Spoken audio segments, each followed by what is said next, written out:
In this webinar, we're going to study the sum of the years digits method for depreciation. I'm going to show you how to compute and record the sum of the years digits method. I'm going to go over a problem with you to be sure that you've mastered it.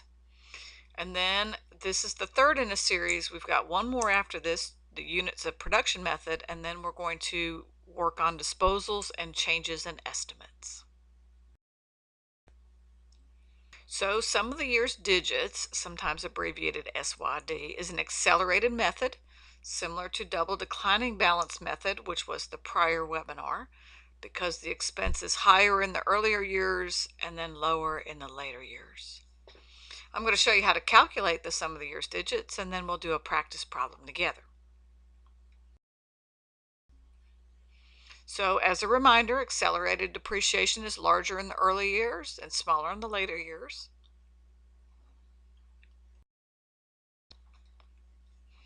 Here's the formula for sum of the years digits. Cost minus salvage times a fraction where there's a digit in the numerator and a sum of the years in the denominator.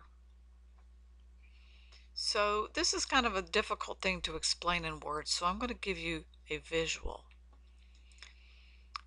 For an asset that costs $32,000 with a salvage of $2,000 in a 4-year life, the cost minus salvage is the same in the 4 years, the $32,000 minus the 2, times a fraction. And the numerator will start with the useful life and go down 1 each year. So it starts at 4, it's a 4-year life. And in year 2, it would go down to 3. In year 3, it would go down to 2. And in the last year, the numerator would be a 1.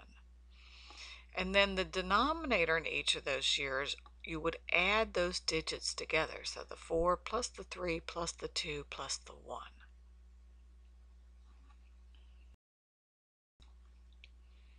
So here we've done the math, and I've converted that 4 plus 3 plus 2 plus 1 to 10 because that's what it adds up to be.